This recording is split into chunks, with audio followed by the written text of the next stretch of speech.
So let's talk about the storyline of Gone Home. First, let me say there will be spoilers. A lot. I cannot talk about the story without, spoiling the story. So if you haven't played the game and still want to, you probably shouldn't be watching this. Anyway, without further ado, let's talk about the story. You come home after a trip to Europe. I've been away for some months, I guess. It's not exactly said how long you're away, but I guess it's a longer trip since she was in Paris, she was in London, she was in Brussels. So yeah, you got around, so it probably was a longer trip. So when you come back home, you realize no one's at home, and you're pretty much on your own to find out what has happened. There are various red herrings, like your father probably lost his job and maybe has an alcohol problem. Your mother isn't exactly happy with her marriage, seeing from various letters to her former dorm mate from college and a book about getting back to your partner and whatnot. But it's pretty much typical midlife crisis thing, I would guess. And that's not really the focus of the game. No, the actual focus and main character, so to speak, of the game is your younger sister. Through the course of the game, you find out that your younger sister at first had some problems fitting in with her new school. Apparently, the house your family has inherited is known as the Psycho House, because the former tenant, your great uncle, the uncle of your father, died, and he seems to be a weird person. People don't seem to think too highly of him. We don't really find out why that is, and yeah. It's just your sister is known as the girl from the Psycho House in her new school, and as such she has some trouble fitting in. We find out that she used to have a friend named Daniel back in her old school at her old place, but they were pretty much, as she says herself, they were default friends. He was the guy next door, and so yeah, the same age, on the same street, so they became default friends. Okay, she pretty much states she hang out with him because he always had the good Nintendo games that she didn't have. Whatever, there are several Super Nintendo games, but no console in the house, but for some reason she couldn't buy Street Fighter, which was the game she wanted to have. So your sister wants to hang out with a girl she meets at school, and she has no idea how to talk to her, and she's shy and whatnot, and not good with people. Okay, I can understand that, I can accept that. So she finds out that this girl hangs out at the 7-Eleven and plays Street Fighter every day after school with her friends. So she borrows Street Fighter from Daniel, who Daniel wants to stay in contact with her. She doesn't really want to. She says he's always been weird and has become weirder still as time went on. I assume he pretty much wants to hit on her, and she doesn't like that. Oh well. Anyway, she borrows Street Fighter from him and doesn't bother giving it back. What an asshole. Now, using Street Fighter as a pretense, she manages to get to know the aforementioned girl from her school. They get closer, they become friends, and yeah, everything's fine and dandy at first. Dun, dun, dun. And besides wanting to join the army, we find out that she's some punk rock rebellious teenager, anti-establishment, anti-parents, anti-government, anti-authority, anti-the man, anti-patriarchy, anti-this, anti-that, anti-whatever, anti-everything. So basically, she's a teenager. When your sister and her friend get to know each other better, the friend pretty much starts to crush on the sister, and after some time your sister seems to share these feelings, and they pretty much, yeah, they become an item which her parents don't really like. They think that the girl is a bad influence on your sister, and when they find out that they are more than just friends, they feel very conservative and are not pleased. Anyway, the relationship between your sister and her friend pretty much has an expiration date, since the friend wants to join the armed forces. That means going to whatever, wherever they actually do the training for the troops. So that means leaving home. This of course means that they won't see each other. Oh, big tears and whatnot. My girlfriend's leaving me. This is so bad and has never happened to anyone before. Her friend is already on her way to a military camp to get her training. But before arriving there, she pretty much changes her mind, gets out, and calls her sister and saying, "Oh no, I don't want to leave you."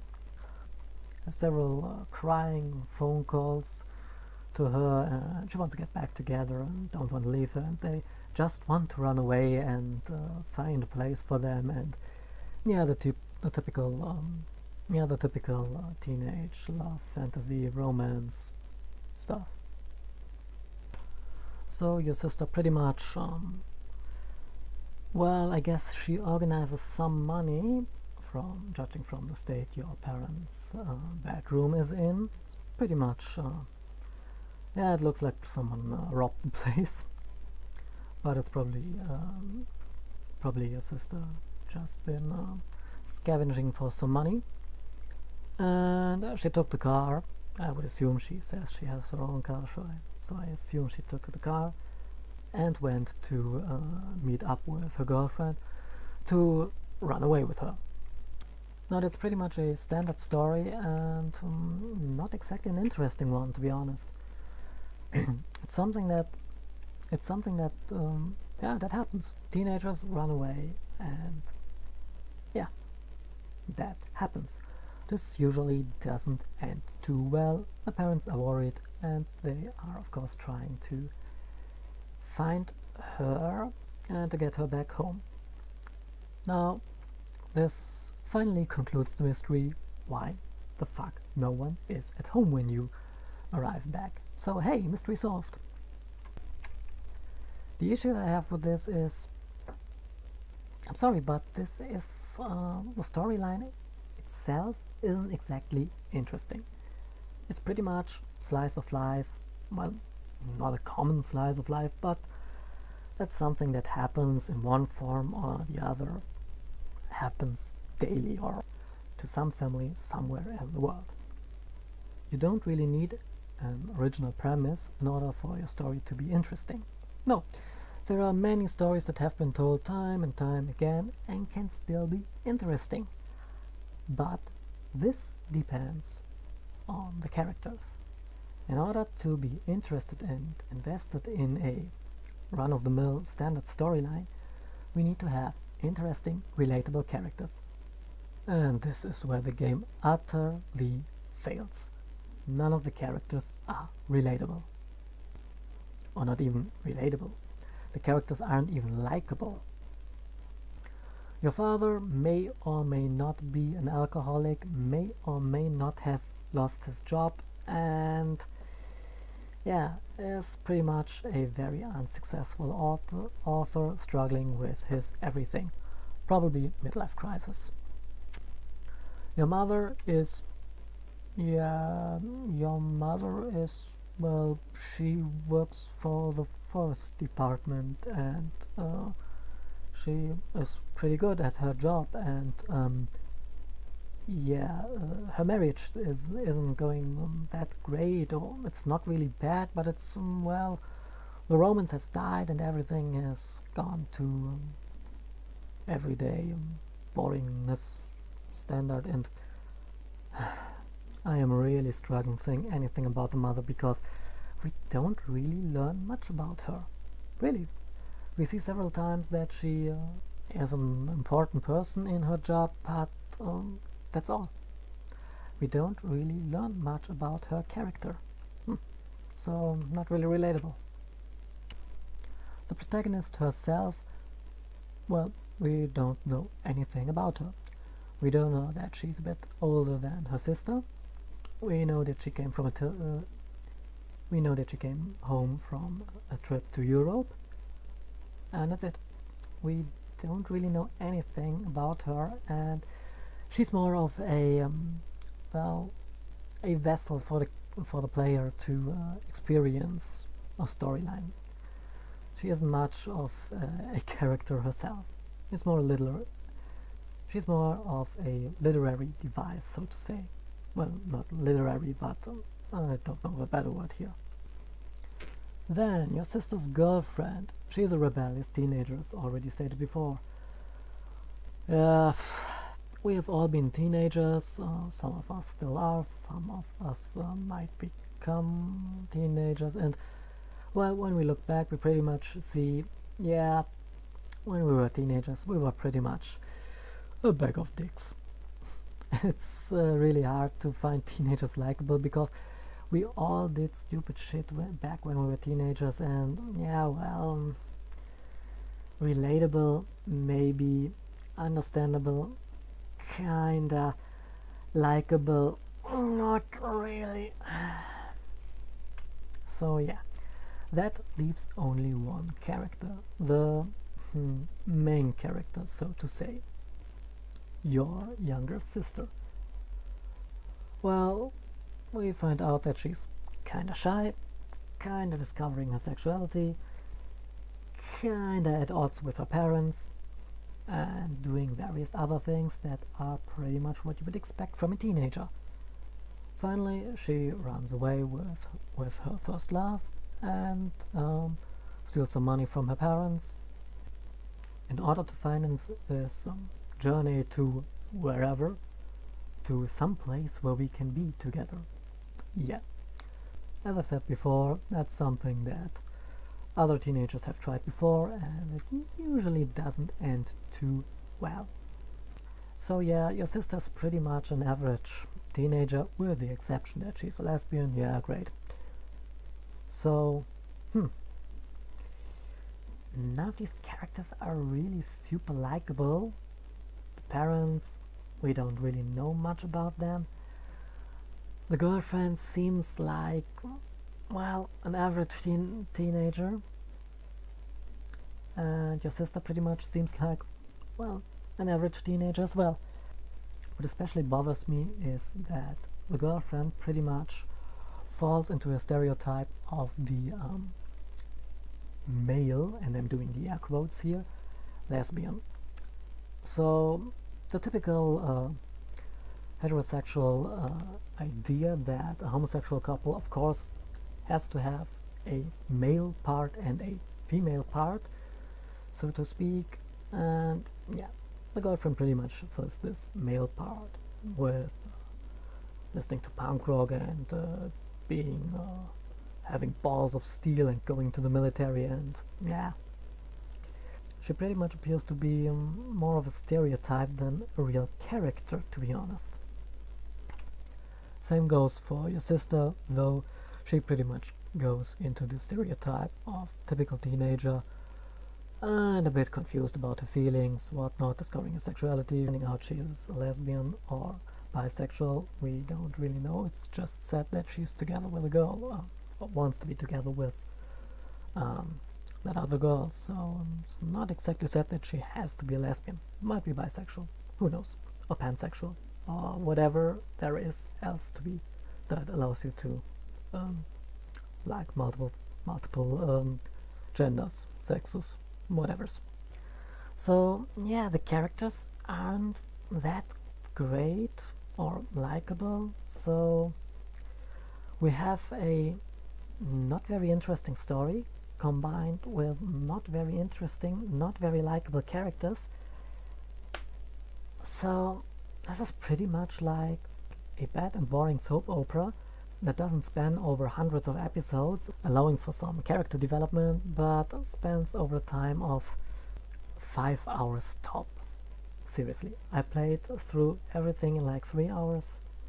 You can play through it in like 2 minutes if you know where to go. And yeah, there isn't really much character development. There is some development if you find the various diary entries of your sister in the correct order. You see a bit of character development, but not much. So all in all, if this was a book or a movie or a TV show or any other medium, people would have said, yeah, whatever. Nobody would have given a shit about it. But it is a video game. And oh my, it's the Citizen Kane of video games. Yeah, except it isn't. It really isn't. We already had quite a fair share of games with homosexual protagonists or NPCs or characters in any way, shape or form. Most of them written pretty badly.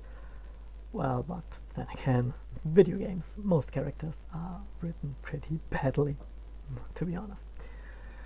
No, so yeah, it's pretty much the hype is because people think, oh, this is something new and we have to talk about this, when really it's just something kind of new for the medium, but it's not really done in a good way. It's been there, done that. Other mediums have done this better. Now people do this, like to do the Citizen Kane of whatever analogy in order to talk about groundbreaking games and groundbreaking everything, but they completely missed the point. Citizen Kane is important for the history of movies because it did things that are unique to the medium. Citizen Kane did things that couldn't be done in a stage play or in a radio show or in a book. It did things that can only be done in the medium film.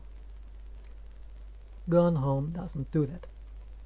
Gone Home is pretty much like it's even less than a choose your own adventure book, and those are pretty terrible. It's a bit like an interactive movie that can be cheesed and speedrun and various other things. It's not a good game. Its story isn't really that great, and really I don't get the fuss. Now I guess that most people like this game because it is a game about homosexuality, and we're also super progressive and tolerant and whatnot.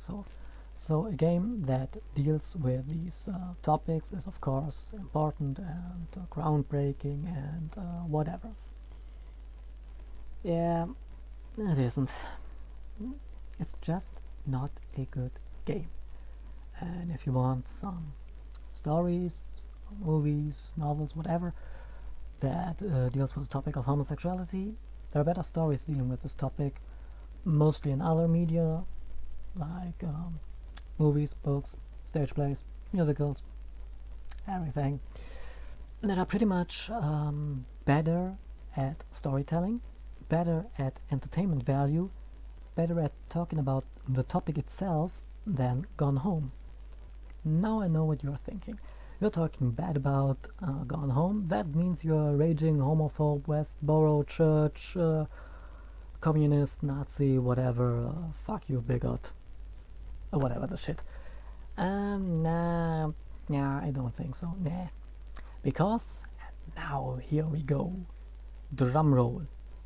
The truth is, all the time while I was doing this review, are you ready? No, you aren't, because now I'm doing a spoiler thing, and your mind is gonna be blown. You're finding my diary now. You are in my attic at this very moment, and there you find my diary. Not that I'm keeping a diary.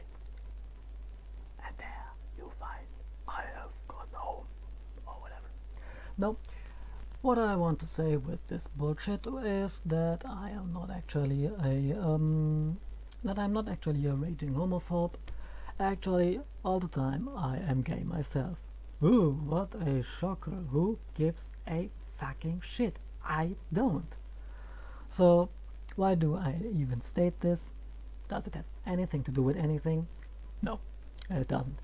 But I feel compelled to say it because if I don't, someone will say, you're a raging homophobe and go fuck yourself.